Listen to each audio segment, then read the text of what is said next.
네, 배상훈입니다. 바로 발표 시작하도록 하겠습니다. 교무처장하고 있고요.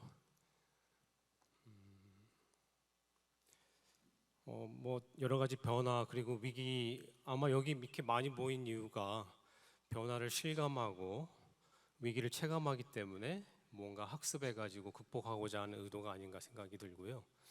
오늘 제가 발표드릴 내용은 지난해 성균관대학교가 추진했던 교육 혁신 플랜에 대해서 발표를 하려고 하는데, 사실 오늘 발표한 자료의 한 80%는 작년에 전체 우리 성균관대학교 전체 교수회의에서 제가 보고했던 자료가 한 80% 되고 나머지 좀 보탰는데요.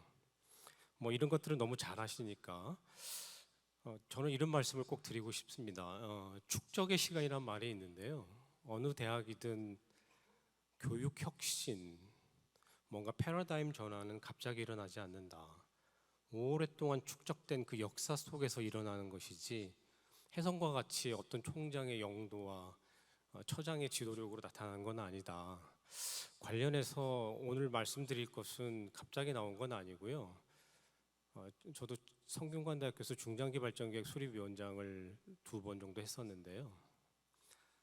성균관대학교는 지금 한 2000년대 초반에 굉장히 어려움을 겪었습니다. 어려움을 겪고 2000년대 2000년 조금 지나서 다시 삼성이 재단으로 재진입하고 난 다음에 빨리 회복을 해야 되니까 빨리 회복하는 중요한 전략은 지표 경쟁하는 것이고, 지표를 가장 잘 볼 수 있는 것은 연구이기 때문에 그도 그럴 것이 성균관대학교에 삼성이 다시 재진입했을 때 흔히 말하는 SCI 논문 수가 성균관대학교에 한 300편, 400편 되거든요. 지금 한 20년 지나는데 6,000편을 씁니다. 굉장히 놀라운 비약적인 발전을 했는데, 그로부터 한 10년 지나서 여러분도 많이 알고 계시는 에이스라고 하는 사업이 생기면서 성균관대학교에 또 큰 반전이 일어나기 시작했습니다. 2010년도에 에이스라는 게 생기면서 성균관대학교가 내걸었던 큰 슬로건이 교육과 연구의 균형 발전이 필요하다. 그때 했던 가장 큰 고민을 많이 담았던 것이 바로 이 책 같은데요. 하버드 대학의 학부대학 학장이 쓴 책인데요. What Universities Have 같은 그동안 대학이 잊어버리고 있었던 것들, 이게 아마 성균관대학교 공동체가 느꼈던 것 같은데, 그 they가 대학입니다. 이른바 대학은 연구, 지식, 논문의 산출과 저장소 역할로는 그 어느 때보다 성공했을 것 같다. 성균관대학교 그때 그랬던 것 같습니다. 그런데 에이스 사업을 하면서 CK 사업을 하면서 그 당시 제가 대학교 혁신센터장을 하고 있었는데요. 뭔가 허전했다. 굉장히 중요한 걸 잊고 있었던 게 아닌가. 그게 바로 소울이란 건데, 아마 이 분이 가장 잘 표현한 것 같아요. Excellence without a soul. 영혼 없는 이 excellence가 무슨 소용이 있겠는가. 그 노란 글씨로 쓴 것처럼 우리 학생들이 잘 성장하게 돕는 거, 그들이 누구인지 깨닫게 하는 거, 인생의 목표를 찾게 하는 거, 졸업할 때 성숙한 인간으로 졸업하게 하는 거, 이거 다 잊어버리고 논문만 쓰면 무슨 소용이 있겠나, 그런 생각이 들었고, 캠퍼스의 무게중심이 교육과 연구가 있을 때 연구 중심으로 흐르고 학생과 교수가 있을 때 교수 중심으로 흐르고 대학이라고 하는 기관과 개개인이 있을 때 기관 중심으로 흐르는 것에 대해서 큰 반성이 일어났습니다. 그래서 이거를 좀 균형을 맞춰야 되겠다. 학생이 중요시되고 교육이 중요시되고 기관 못지않게 개개인의 행복이 중요시돼야 되겠다. 그때 제가 비전 2020 플러스 수립위원장을 하면서 중장기발전계획 수립을 했는데, 그때 나온 컨셉이 이제 학생 성공이었습니다. 지금부터 이제 3번 앞에 총장님 계실 때 그게 시작이 됐고, 2번째 총장 되실 때 이제 학생 성공 컨셉이 생겼는데, 이때 제가 이제 학생처장하고 학생 성공 센터장을 했고요. 아시다시피 학생들이 대학에 들어올 때 이런 나무처럼 들어옵니다. 지적으로 부족하고 정서적으로 메마르고 인간관계 단절되고 미래 꿈이 없이 들어오는데, 같은 장소에서 찍은 사진인데요. 우리 학교가 다양한 경험을 제공해서 이 나무처럼 무럭무럭 자라게 해야 된다. 교육과정의 이름으로, 비교과의 이름으로, 정서적으로, 사회적으로, 지적으로, 진로 면에서. 그래서 학생 성공센터를 만들고 다양한 교육 혁신을 시작을 했습니다. 많은 것을 했고요. 그리고 나서 그때 제 학생처장 맨 처음에 시작을 할 때, 제 대학교육혁신센터장을 4년 마치고 나서 이제 학생처장 시작할 때 총장께서 업무 보관을 가져오라고 그래서 제가 이 한 장을 그려갔는데, 학생 중심이라고 우리가 무지 많이 얘기하는데 영어로 하면 student centered, 학생을 센터에 두면 되겠다 이런 생각을 늘 했습니다. 학생을 정확히 센터에 두고 그들이 대학 졸업할 때까지 겪는 경험을 다양하게 풍부하게 그리고 교육적으로 significant하게 해야 되겠다. 이런 식으로 설계를 쭉 꿈을 꿨고, 당시는 이제 학생처장이고 학생성공센터장이었기 때문에 여러 가지 꿈을 꾸다가 이제 학생처장 4년 마치고 또 뭐 교무처장을 하라고 그래가지고 또 붙잡혀 왔습니다. 다양한 경험을 해야 되겠다 생각을 했고, 저를 교무처장을 이제 발령, 성균관대 참 재밌는 학교입니다. 이른바 이렇게 총장님, 제가 총장님 3분 모셨는데요.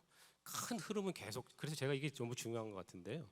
총장이 바뀌어도 처장이 바뀌어도 센터장이 바뀌어도 큰 흐름은 계속 같이 가야 된다. 저는 상당히 고마운 게 총장님 전 총장님이 했던 걸 많이 받아서 하는데, 학생 성공을 외쳤던 총장님 다음에 총장님 오셨는데 그 총장님의 일성이 학생 각자가 자기 가지고 있는 꿈과 끼를 마음껏 펼치게 해야 된다. 교수가 최고의 수업을 할 수 있게 해야 된다. 뭐 이런 거였습니다. 그래서 이른바 이제 빅스라는 걸 저희가 만들었는데, 배경은 너무 잘 아실 것 같은데요. 이게 저희 이제 교수들에게 보고 드린 거라서 저희가 외부 스타디에 보니까 정말 세계는 대단한 것 같습니다. 하버드 뭐 등등등등, 특히 글로벌 대학들은 코로나를 겪으면서 온라인 디지털의 경쟁력을 알기 때문에 전 세계로 진출하고 있어서 재밌는 게요, 여러분도 그럴 것입니다. 코로나 때 저희 수업이 2,000 강좌 정도가 온라인이었는데 코로나 끝나니까 130 하강좌로 주는 거예요.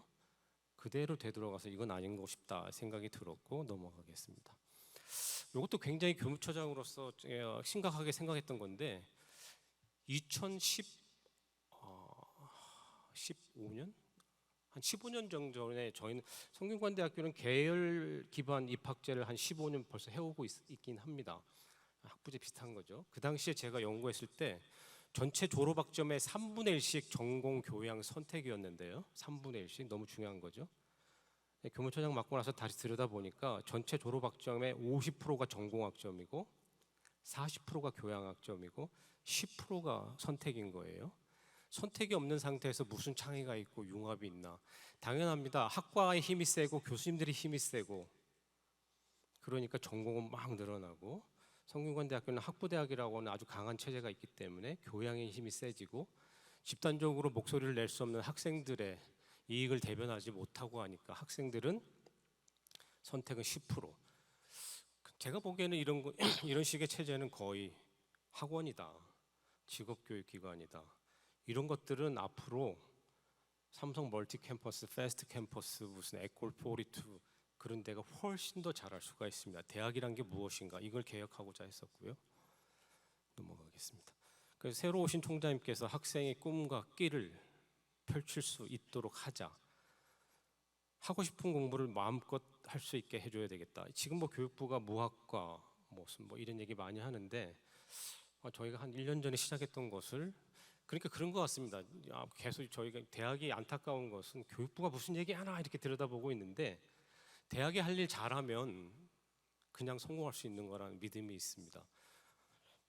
그래서 저희 빅스란 걸 시작했는데요. 제가 이런 컨셉을 쭉 설명을 했을 때 우리 직원들이 고맙게 개념화 해왔는데, 오늘은 뭐 시간이 많지 않기 때문에 큰 컨셉을 중심으로 설명드리는 게 좋을 거다 생각이 됩니다. 빅스, BIZ인데요. 저는 학생들이 수업만으로 성장하지 않는다고 생각하고 대학 캠퍼스만에서 성장하지 않는다 생각해서 자꾸 바깥으로 내보내야 되겠다, 다양한 경험을 해야 되겠다, 비교과도 많이 해야 되겠다. 그랬더니 우리 이제 스태프들이 비욘드 캠퍼스라는 컨셉을 가지고 왔습니다. B. 두 번째는 우리나라 교육의 큰 문제점인데, 주입식, 일방적, 일대다, 획일적 그런 수업이기 때문에 저는 항상 머릿속에 고민이 연구 중심 대학에서 교육 모델이 뭘까가 고민이었는데요. 그래서 inquiry provoked, 탐구 학습을 시켜야 되겠다. 우리가 지금 제가 이제 학력고사 시대인데 100만 명이 수능을 보던 시대에서 지금 우리 한 20만 정도 볼 거 아닙니까? 그러면 철저히 교육의 패러다임이 바뀌어야 되기 때문에 인콰이어리를 끌어내야 되겠다. 다음은 글로벌로 애들 키워야 되겠다. 그래서 총 12개 과제를 얘기했습니다. 이 과제를 하나하나 다 설명드리기는 어려우니까요. 자세한 것은 자료집을 보시거나 나중에 연락 주시면. 그 와중에 저 제목이 재밌는데요. 자기주도적 글로벌 융합 인재. 성균관대학교는 학생 성공 역량이라는 게 있는데 첫 번째 역량이 자기주도성입니다. 자기주도성. 저는 그게 굉장히 전 교육학과 교수인데요. 제일 중요하다고 보고 B부터 I, G를 할 때 밑에 S는 서포팅하는 시스템, 인프라를 얘기하는데 하나씩 설명을 드린다면 비욘드 캠퍼스에서 중요한 거는 역시 플립 러닝을 넓히는 것이었겠다. 아까 보신 바와 같이 코로나 끝나니까 확 줄었잖아요. 그래서 저희 목표는 전체 수업의 40%를 플립으로 가져가야 되겠다. 그랬더니 선생님들이 이런 말씀을 하십니다. 1.5시간 사전 학습하고 1.5시간 토론하는데 너무 시간이 모자란다. 교수님들이 그런 말씀을 주셔서 그러면 1시간 사전 학습을 하고 2시간 토론을 하시고 아니면 3시간 토론하면 4학점을 드리겠다. 4시간 토론하시면서 5학점을 드리겠다. 저는 철저히 플렉시블하게 융통성 있게 운영을 하려고 합니다. 원하는 대로 하시라. 그러니까 제도 탓하지 마시고 플립 러닝을 했으면 좋겠다 이런 생각을 했고 여러 분반 나눠서 하는 수업들도 교강사 다 모여서 하나의 수업을 만들어 가지고 수업을 했으면 좋겠다. 뭐 이런 거. 저는 교무처장으로 가지고 있는 꿈은 성균관대학교에 스타 교수를 많이 배출하는 건데요. 우리 최재분 교수 같은 분이 스타 교수의 한 분인데 100명의 스타 교수를 만들어야 되겠다. 정말 좋은 대학교는 스타 교수가 계시고 그 교수를 바라보고 학생들이 몰려오고 동료 연구자들이 몰려오고 예산을 따오고 선순환을 일으키고 발전하는 게 정말 좋은 대학의 상징이다. 그래서 100명의 스타 교수를 만들고 100개의 성균관대학교가 자랑하는 최고의 수업을 내놔야 되겠다. 이번 빅스에서 가장 추구하는 것은 수업의 다양화입니다. 50명씩 놓고 비슷한 수업을 1대 다로 쏘아붙이는 수업 그만하고 성대 백강 같은 경우에는 만약에 한 분의 교수님이 200명을 놓고 수업을 한다면 TA를 5명 붙여주고 그 선생님은 뭐 12학점, 15학점 할 필요가 저는 없다고 생각을 합니다. 재정적으로도 똔똔이거든요. 그런 선생님은 학기에 한 과목만 하시라. 마이클 샌들처럼 하시라. 이렇게 앉혀놓고 강의하면은 재정적으로 이거 5개로 쪼개는 거하고 똑같은 거 아니겠습니까? 그래서 저는 100개의 수업을 만들고 그분들은 그 수업에만 에너지를 쏟고 한 과목만 하시라. 그리고 그 과목을 지금 스튜디오를 제작하고 있는데요. 차이나는 클래스처럼 잘 녹화를 해서 졸업생하고 우리 동문하고 바깥에까지 나눠줘야 되겠다. 저 마음속에 성대백강의 정의는 200명 이상의 수강생을 4학기 이상 끌어모을 수 있는 그 퀄리티를 가지고 있는 그런 수업이고 수업의 전부 또는 일부를 녹화해서 올릴 수 있는 그런 용기가 필요한 수업 이렇게 정의를 하고 있습니다. 다음은 인콰이어리 프로보크드인데요. 아까 말씀드린 바와 같이 어느덧 교육 과정이 전공이 50%, 교양이 40%, 선택이 10%. 교육학자 입장에서는 이것은 거의 모듈화된 학원과 같다. 여기에서 상당히 에너지를 소모하면서 각 학과를 다니면서 크나큰 전쟁을 치루었는데요. 다행히도 많은 학과에서 전공 학점을 다 낮춰주셨습니다. 그럼 그 선택이 있잖아요. 그 선택을 그대로 방목하는 것은 교육적으로 무책임하기 때문에 인포음드된 초이스를 할 수 있게 하고 다양한 옵션을 주자 해서 복수 전공할 수 있고 마이크로 디글스 뭐 등등인데 예컨대 이런 겁니다. 공대의 경우인데요. 공대 졸업학점이 120, 뭐 130 되는데 전공학점이 62학점인가 했는데 공대에 저 많은 교수님들이 학과별로 4과목씩의 전공 필수를 내놨습니다. 12학점 상상할 수 없는 것이고 여기 교수님들 많이 계실 텐데 거의 임파서블한데 그것은 너무 간단합니다. 기계공학과 졸업하면 현대자동차, 자동차 회사 많이 가는데 요즘 내연기관 자동차에서 전기자동차로 많이 가는데 기계공학과 아이들이 화공과 가서 촉매를 배워야 되고요. 신소재공학과 가서 소재를 배워야 반도체과 가서 반도체를 배워야 2차 전지를 하는 현대자동차에 취업을 할 수가 있습니다. 전처럼 벽을 높게 세우고 아이들을 사육하고 재배하듯이 기르면 안 된다. 근데 이런 말씀에 성균관대 선생님들이 동의를 해주셔서 전체 12학점을 낮추고 각 학과에서는 디서플린 베이스의 전공 전문성을 높이고 줄여진 선택 학점은 마이크로 디그리화해서 문제 중심, 이슈 중심, 산업의 수요 중심으로 꾸려가야 되겠다. 그래서 전공 전문성과 융합 모델이 균형을 해야 되겠다. 그래서 뭐 학과 통폐합 이런 얘기 많이 하는데요. 학과 통폐합이 벽 허물기의 단은 아닙니다. 학과 통폐합에서 큰 학과 만들어봐야 다 필수면 그게 무슨 학생의 선택권이 있느냐 이런 문제 의식이 있는 것이죠. 다학제 심화교육. 저희는 아까 제가 수업의 다원화가 목표 중에 하나라고 했는데요. 저희는 교수님 한 사람이 5명, 6명 놓고 하는 팀 기반 학습 그런 팀을 1000팀을 만드는 게 목표인데요. 여기 있는 이 장면에서 테이블 하나하나에 교수님 한 분하고 학생들, 대학원생이 묶여 있다고 생각을 해보십시오. 그게 정말 좋은 수업이거든요. 네모난 강의실에서 교과서 진도 나가고 15주 쭉 쏘아붙이는 그것보다는 그래서 Undergraduate Research Program이라고 하는데 다행히도 성균융합원의 원장님께서 이걸 받으셔서 지금 막 시작을 하고 있는데 목표는 1000팀을 만들고 그 수업을 지도하시는 선생님들에게도 학점을 드려야 되겠다. 그랬더니 이번에 그 비전 2030을 하는데 어느 교수님이 저희가 교수님을 이렇게 교무처장이 교수 초빙하는 게 중요한 거 중에 하나 아니겠습니까? 초빙하면 되게 연구실을 꾸리라고 스타트업 펀드를 드리는데 이분이 오셔가지고 연구 스타트업 못지않은 게 중요한 게 교육 스타트업이다. 새로운 생각, 실험적인 생각을 가지고 수업하는 선생님은 폐강 같은 거 시키지 말고 한 명을 갖고도 수업을 할 수 있게 해주라고. 좀 그렇게 해야 되겠다 생각. 그러니까 200명 놓고 하는 수업도 있고 1명 놓고 하는 수업도 있고 5명 놓고 하는 수업도 있고 다양하게 가야 되겠고 단 요 팀은 3개 학과 이상 아이들이 뭉쳐야 되고 학년이 뭉쳐야 되겠다. 이런 컨셉을 가지고 진행을 하고 있습니다. 이거 너무 재밌는데요. 보통 15주 수업을 하는데 성균관대학교 이게 연구 중심 대학이라서 교수님들이 연구하는데 시간이 모자란다 그런 말씀을 하세요. 그래서 8주만 수업을 해도 좋겠다. 대신에 한 주에 6시간 수업을 하시라. 사실은 제도만 만들면 유명무실화 될까 했는데 지금 수업을 받고 있는데 제가 결제를 계속하고 있는데 상당히 많은 선생님이 8주 수업을 하겠다 이런 말씀을 하세요.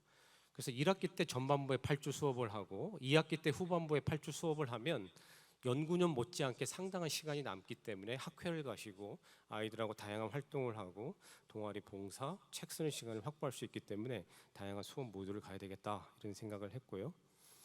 디지털 교육 혁신원은 드디어 만들었는데요. 어제 마침 전체 혁신원 제가 원장을 겸직하고 있는데 전체 구성원들 모여서 워크숍을 했습니다. 교육학자로서 갖고 있는 가장 큰 꿈은 개인화된 맞춤형 수업을 하는 것인데요. 다행히 성균관대는 아까 성과관리 말씀 주셨는데 저희는 데이터 웨어하우스가 잘 만들어져 있습니다. 교무 데이터, 장학 데이터, 비교과 데이터가 다 모여서 한 5년치가 묶여 있기 때문에 이미 이제 수강 신청 레코멘데이션이나 복수 전공 레코멘데이션 같은 건 다 이제 갖춰져 있는데 이제 비교과 레코멘데이션까지. 왜냐하면 선택이 많으면 학생 선택에서 끝나면 안 되고 거기에 인포메이션을 줘서 인포음드된 초이스가 하는 것이 교육적인 책무성이기 때문에 어제 데이터 웨어하우스를 조금 더 어떻게 잘 만들까. 데이터 거버넌스라는 게 어떤 사람이 그 데이터를 집어넣을 수 있는 책임이 있는지 교무팀의 김아무개, 학생지원팀의 박아무개 이런 사람들 다 정해놔가지고 저희가 데이터를 많이 모았는데요.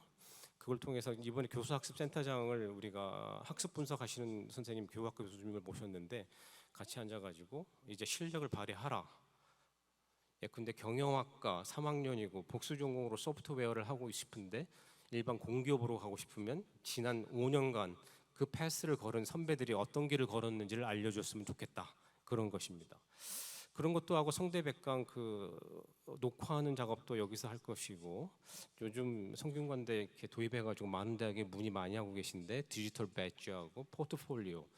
저는 교무처장으로서 목표가 성균관대학교를 졸업하는 모든 학생이 졸업할 때 이 포트폴리오를 하나씩 가지고 졸업하게 하는 게 목표이고 이미 비교과에 대해서는 오픈 배지, 디지털 배지를 이제 부여하고 있는데요. 이제 마이크로 디그리나 여러 공모전도 디지털 배지를 좀 부여해야 되겠다. 뭐 그런 생각을 하고 여기에 이제 생성형 AI가 들어가는데 지금 가지고 있는 목표는 SKKU GPT를 개발하는 건데요. 성균관대학교 안에 그 많은 정보를 가지고 고도화된 챗봇이라고 볼 수 있는데 무엇을 물어봐도 대답해 줄 수 있는 지금 챗 GPT가 전 세계 정보를 가지고 하지 않습니까? 생성형. 그리고 우리 이제 화공과 교수가 중장기 발전계획 수립 위원 중에 한 분인데 당장 SKKU GPT를 만들라 한번 도전을 해보려고 합니다. 그런 것들 디지털 교육 혁신원에서 추진하려고 하고 있습니다. 성과 관리도 뭐 하루 종일 얘기해도 뭐 끝나지 않을 것 같은데 디지털 교육 혁신에 그런 데이터 기능을 많이 할 건데요. 그 뭐 기회가 있을 때 얘기하도록 하겠습니다.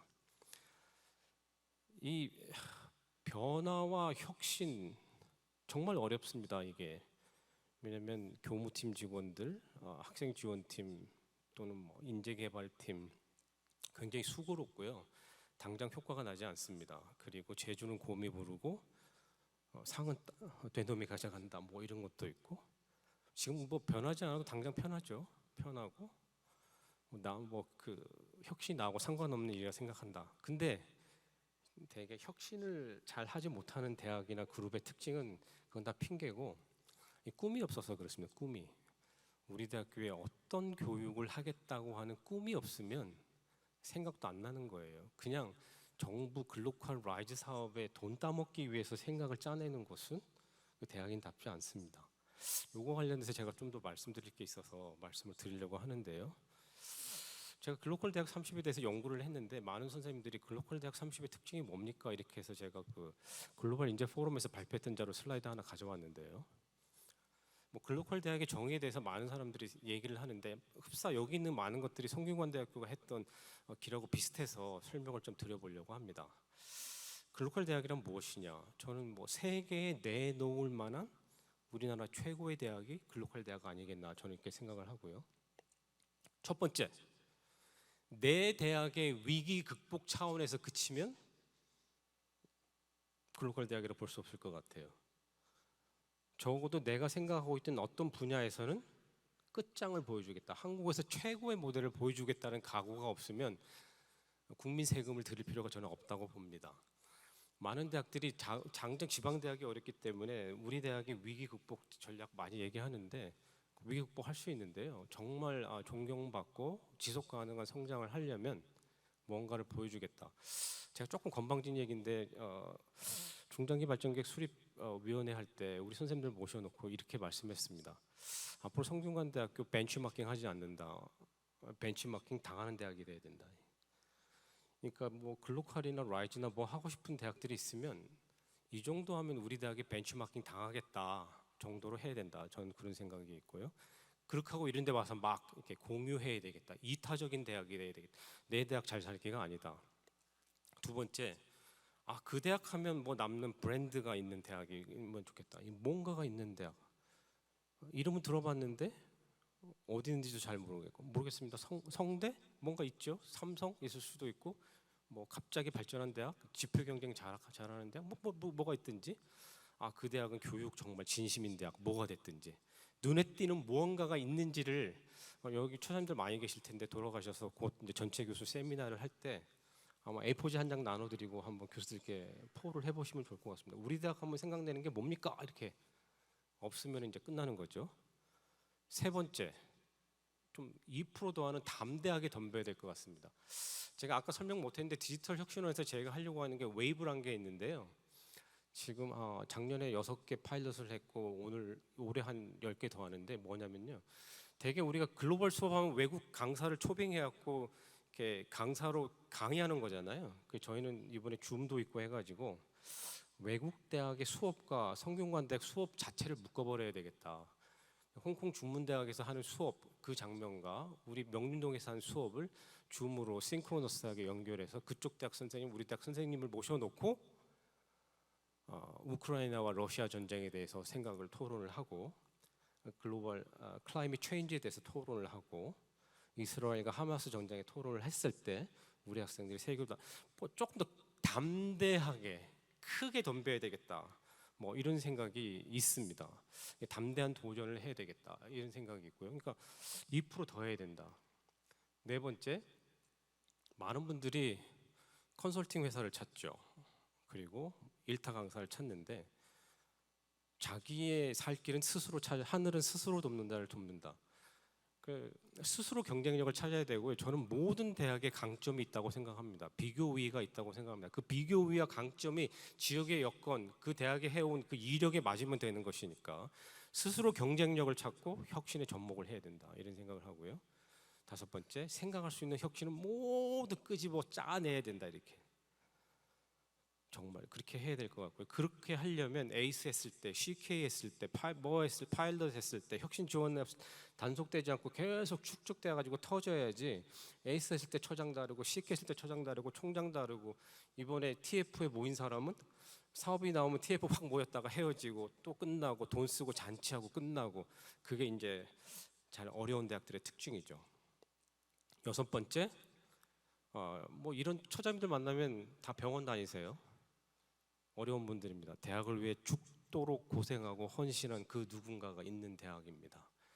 내가 어떻게 하면 빨리 이 자리를 모면할까? TF 점수 따로 모이고 끝나면 가고, 내 맡은 것만 했으면 그 대학은 하기 어렵다. 일곱 번째, 맨날 부르고 채찍질 하지만 그분의 큰 비전과 꿈 때문에 따라갈 수밖에 없는 총장이나 처장이 있어야 된다. 근데 꿈과 비전은 그냥 생기지 않습니다. 계속 학습을, 제가 글로컬이나 잘하는 대학들 보면 학습을 정말 많이 하는 대학이에요. 지역에 대한 학습, 자기 대학에 대한 학습, 자기 대학 교수들에 대한 학습, 학생에 대한 학습, 그걸 모으는 리더십. 여덟 번째, 여러 사업에서 축적한 혁신 노하우를 종합해서 터트리는 대학. 아홉 번째, 그 센터에는 학생이 있어야 된다. 교육 혁신은 기본이다. 열 번째, 지자체에 가서 이렇게 국어를 다시 도와주십시오가 아니고 지자체장이 스스로 찾아와서 돕겠다고 할 수 있게 만든 대학이, 그럼 지자체에서 굉장히 중요하게 인정받는 대학이 되겠죠.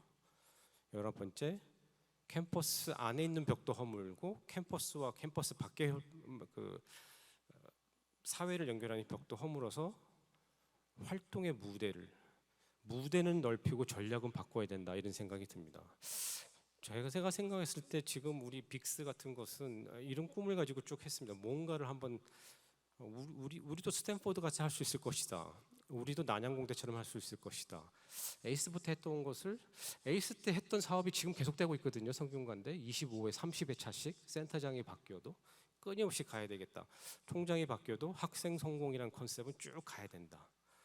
뭐 그런 대학이 잘 돼야 되지 않을까 싶고, 그런 것들이 종합해서 빅스란 게 나왔고, 이제 빅스를 쭉 발전해 나가고, 언제 또 기회가 되면 그게 어떻게 진행되고 있는지 와서 보고 드릴 시간을 만들도록 하겠습니다. 예, 고맙습니다.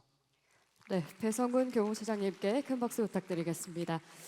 네, 성균관대의 담대한 교육을 위한 빅스에 대해서 발표를 해주셨습니다. 디지털 교육 혁신을 위해 무엇을 해볼 수 있을까에 대해서 생각해 볼 수 있는 그런 시간이 아니었나 싶은데요. 두 번째 토론 이어가 보도록 하겠습니다. 좌장에는 최윤식 경성대학교 기획처장님, 그리고 토론에는 김종혜 선문대 기획처장님, 유성열 백석대학교 기획처장님께서 수고해 주시겠습니다. 여러분들 박수로 모시겠습니다. 박수 부탁드리겠습니다.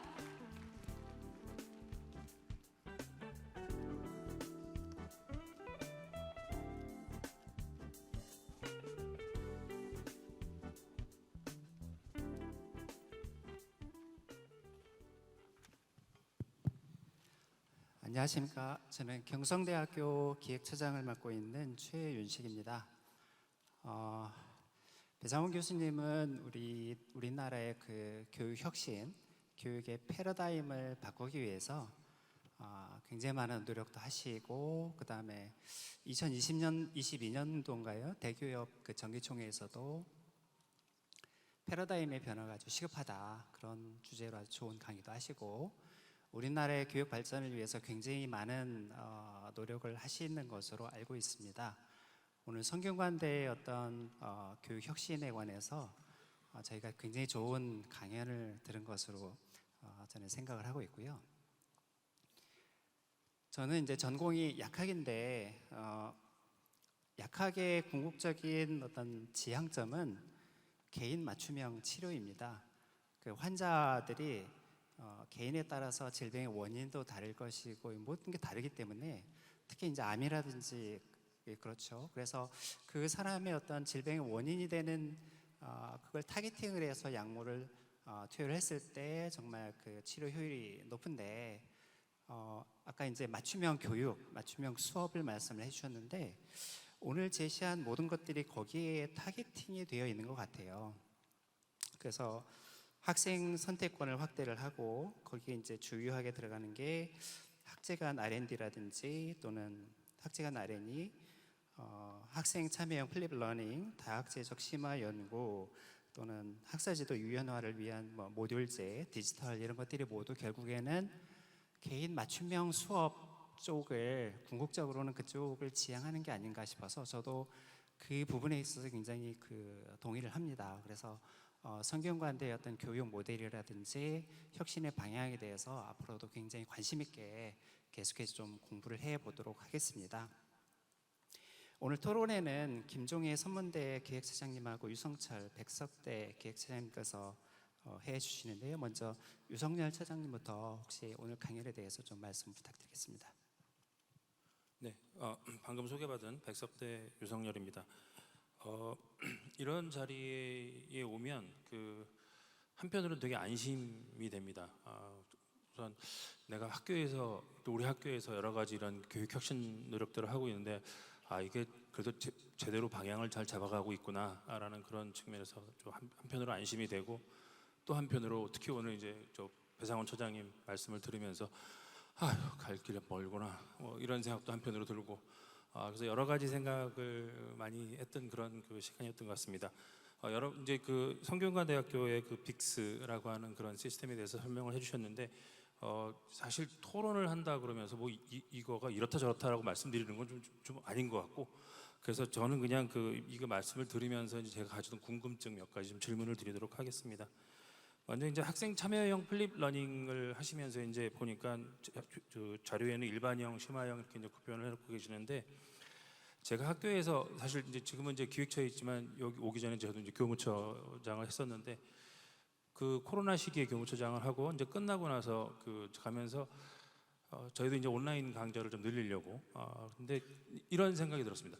저분은 온라인 강의를 하시면 안 되는데 하시는 분이 온라인 강좌를 하시겠다 그러시고 온라인을 꼭 했으면 좋겠는데 그분은 오프라인을 하시겠다 그러시고 그래서 이제 온라인 강좌를 하실 수 있는 분의 자격을 정해놨더니 아무도 안 하시더라고요. 그래서 특히 이제 이런 플립 러닝 하면서 온라인과 오프라인을 하고 또 일반형 심화형 하는데 혹시 이런 거를 하게 되는 개설 강좌를 하면서 심사를 한다든지 아니면 요건이 있다든지 이런 기준이나 이런 게 있다면 그거 좀 설명 좀 부탁을 드리겠고요. 그리고 이제 융합형 인재 생태계 하시면서 여러 가지 1인 1 복수 전공을 또 이제 활성화한다고 되어 있는데 대부분의 대학들이 이걸 의무화하는 대학들이 많더라고요. 근데 이제 의무화하지 않으면 안 하니까.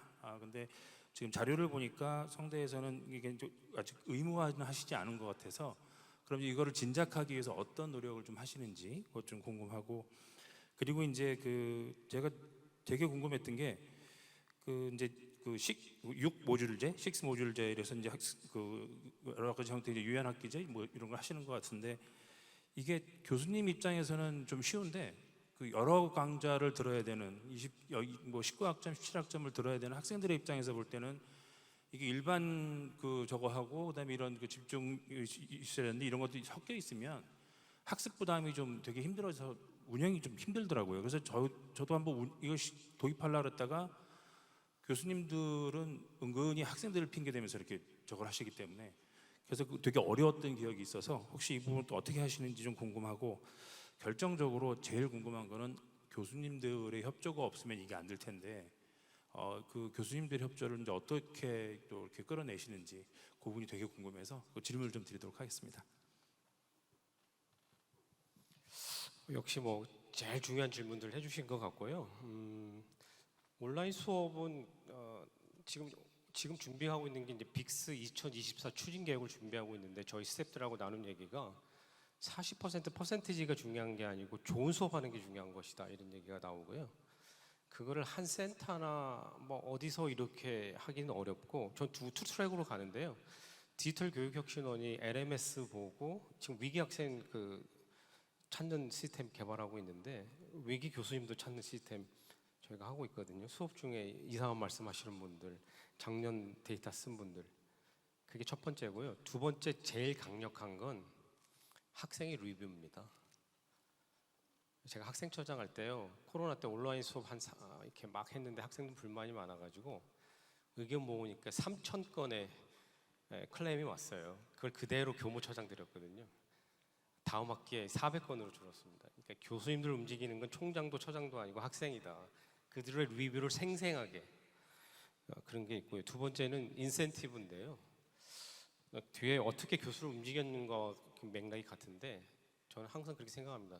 교수님들 움직이는 첫 번째는 저는 명분이라고 생각합니다. 교수들이 제일 잘하는 게 말하고 글 쓰는 거기 때문에 당신 자식, 당신 동생, 당신 사촌이라고 생각하면 어떤 수업이 제일 좋은 수업이냐, 전공 50번 빡빡 채워내는 게 좋은 거냐, 학생 선택형으로 가는 게 좋은 거냐. 그래서 저는 명분을 굉장히 학생 성공이 우리 대학에서 굉장히 이제 노움이 돼가고 있기 때문에 드러내놓고 반대는 하지 않았고요. 두 번째, 그래도 실질적인 인센티브가 필요해서 각 대학마다 인센티브 시스템이 다를 텐데 저희는 선생님들이 제일 바라는 건 책임지수 까주는 거라서 참여하는 선생님들은 책임지수 까줍니다. 근데 모든 게 패키지인데 그러면 책임지수를 낮춰주면은 전임교원 강의 비율 낮아지잖아요. 그럼 돈이 더 들잖아요. 근데 그럼 그 조건은 전임교원 강의 비율은 각 단대 학교별로 유지하는 조건 내에서 책임지수를 낮춰주는데 그러면 사람들이 고민합니다.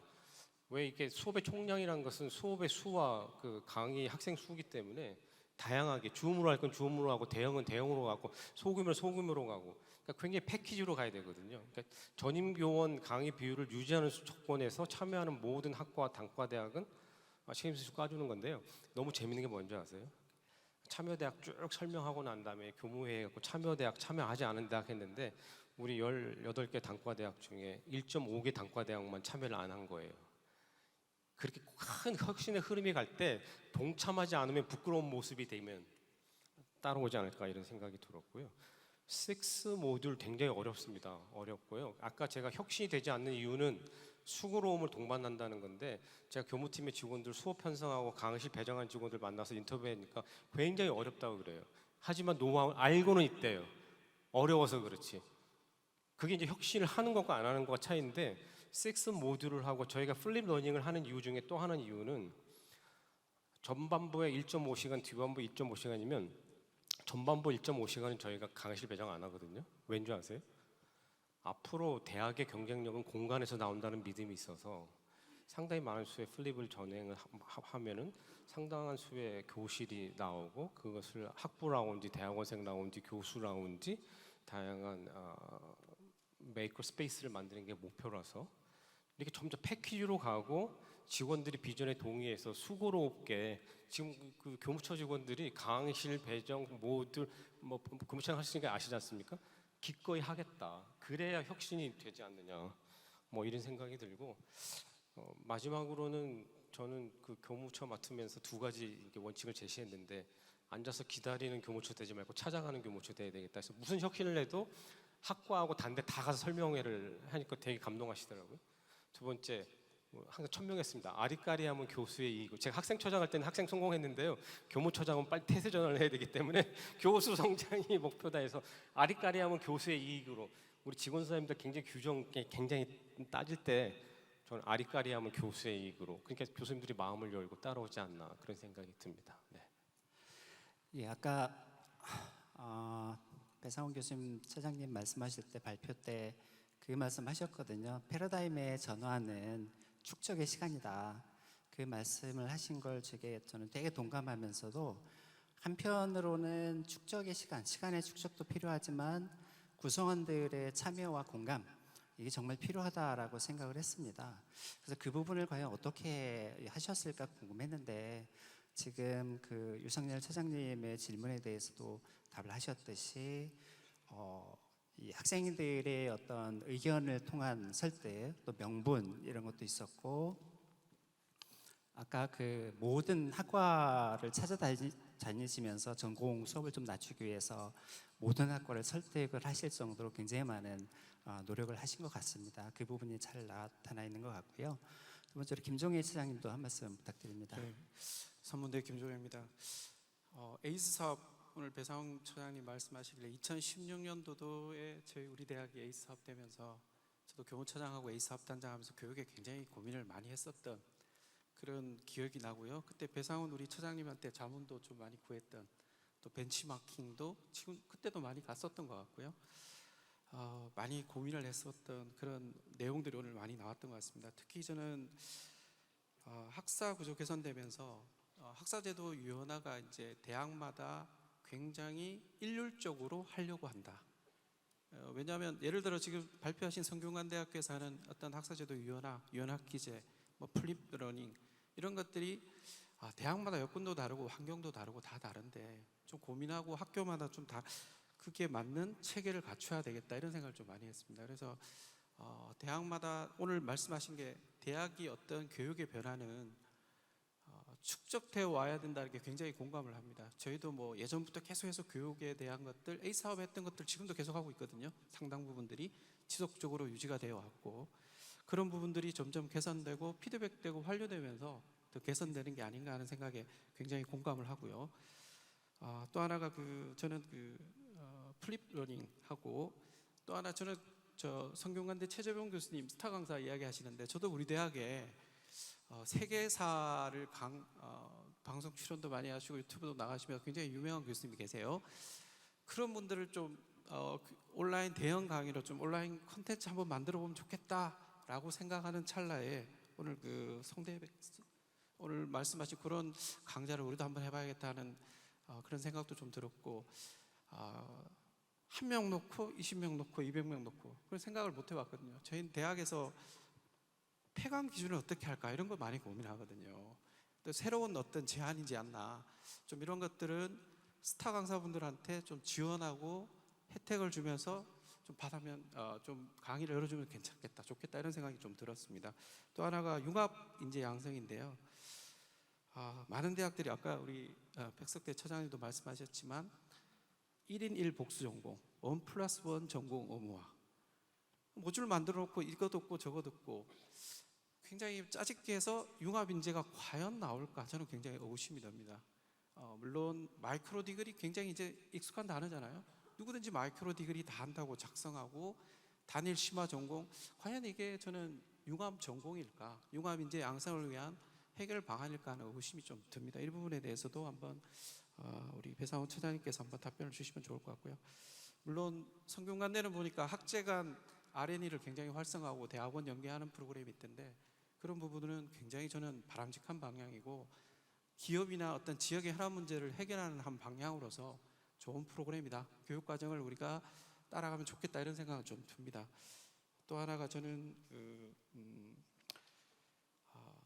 어쨌든 이제 앞으로 여러 대학들이 학사 제도 개선을 하고 학사 제도 유연화를 하는 과정에서 좀 생각해야 될 글이 있는데 전공은 좀 다양하고 융합 교육을 강화해야 되는 그런 우리가 숙제가 있고 또 하나가 오늘도 계속 이야기하지만 자기 주도 가지려면 창의성, 문제 해결 능력 이런 것들을 가지는 학생들을 배출해야 됩니다. 그리고 아까도 잠깐 언급은 안 하셨는데 진로 및 전공 탐색을 지원하는 부분을 우리가 대학마다 이제는 강화할 때가 됐습니다.